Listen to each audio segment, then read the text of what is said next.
Did Wall Street have a bigger hand in FTX's ability to grow as big as it did and to implode as spectacularly as it did?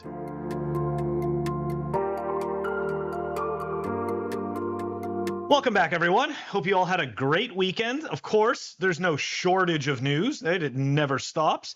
As we know, Bitcoin runs 24/7.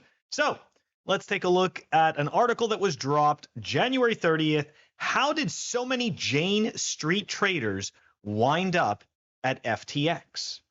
That is a good question. Established in 1999, quantitative trading firm Jane Street has grown to become a multi-billion-dollar Wall Street giant. Even though it's not required to file public financials because it is a privately held company, it disclosed $7.8 billion in earnings, and this is the key right here, on 17 trillion worth of securities trades after its fiscal year 2020. Perhaps the most interesting thing about the New York headquartered company is that it employed 5 workers who subsequently went on to participate in Sam Bankman-Fried's ill-fated FTX empire. It employed Sam Bankman-Fried himself and Caroline Ellison, the criminally indicated CEOs of Alameda Research. Jane Street also employed Duncan Ringens Yu and SBF's former romantic partner, Lily Zhang. The pair received a combined $400 million from SBF. And when they say it's all about who you know, they're not kidding, huh? The company also employed SBF's brother, Gabe Bankman-Fried. Gabe would later quit to run political donations through ostensibly nonprofit organizations funded by SBF, namely guarding against pandemics and building a stronger future. We actually discussed this in a previous video, that he was actually one of the biggest that SBF was actually one of the biggest donors, okay, to this particular cause in pandemic preparedness. Just money down the toilet. Now we understand, right? His brother was there, so of course, right? Of course he's going to help him out. Anyways, we're going to get to this. We're going to get to this stuff after. Based on bankruptcy filings, substantially all money that SBF used pay these people came from deposits by FTX customers. That's right. I'm pretty sure if the FTX customers knew that their money was going to fund SBF's pet projects, they would have been buying this shit. But nobody knew. But again, this conversation is not about all these other people. Conversation's about Jane Street, right? $17 trillion traded. That's a lot. There's no evidence that Jane Street had any involvement in their FTX-related misdeeds. Okay, now we're going to dive into a little bit of the history here. After joining Jane Street in 2013, SBF claimed to have specialized in trading international ETFs.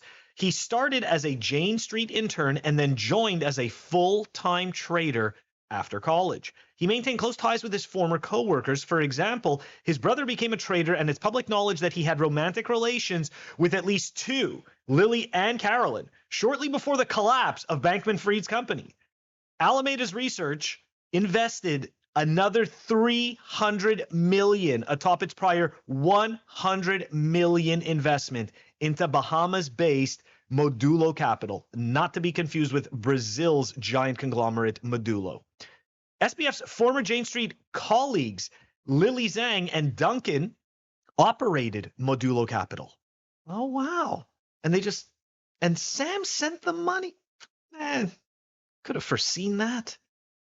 Anyways, precluding any doubt about this obvious connection, Modulo Capital established its headquarters in the same Albany resort as SBF's personal residence. Oh, look at that. They even live close to each other. There's nothing going on here. This is all good. Former Alameda Research CEO Caroline Ellison left Jane Street to join his lawless operation in March 2018. In a Forbes feature, she misleadingly described her departure from Jane Street as SBF recruiting her over a cup of coffee in California. It's interesting how people leave out details when it's needed, right? To frame a specific narrative, obviously, right? So, Jane Street, as a firm, has not publicly commented. I don't blame them either. They don't even have to. They are a private entity. They don't have to say shit. Anyways, by 2017, and with nearly 2 decades of experience in market making, Jane Street started trading cryptocurrencies. It expanded its market-making operations on the world's crypto exchanges and paid for order flow for digital asset trades on platforms like Robinhood. It also began offering liquidity and trading on decentralized exchanges.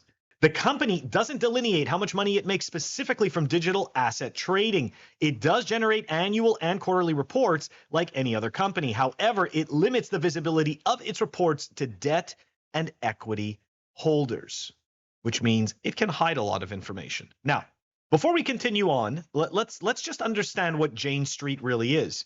Jane Street is a market maker. Okay, that's really what this company is. It is a market maker. And what do market makers do?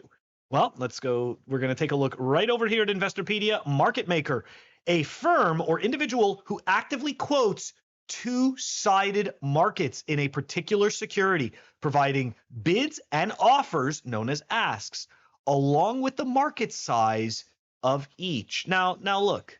I'm not gonna sit here and shit on market makers or anything like that. This is something that is very well known in equities.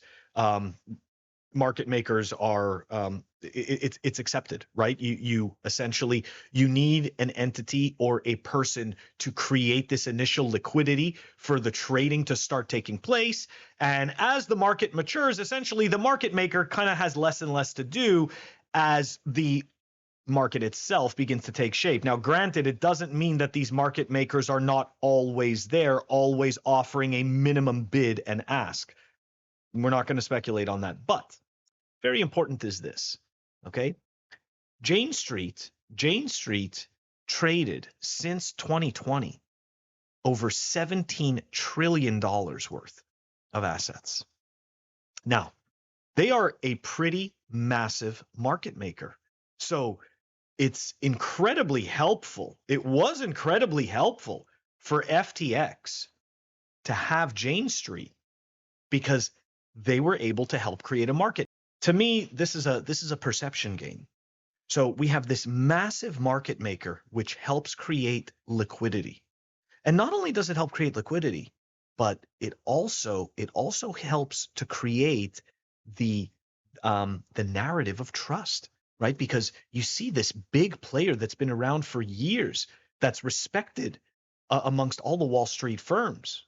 Oh, they couldn't possibly be involved in something sketchy. So all of a sudden, when we start to take a look at these politicians and these celebrities and stuff like that went in on FTX, why did they do that? Well, sure, they had their personal reasons, but at the same time, they looked at the other players that were involved and said, you know what? These people are quote unquote trustworthy. These are big players. These are people with a lot of money, which means they must have done, something right. And then people blindly go and simply just follow the leader, so to speak.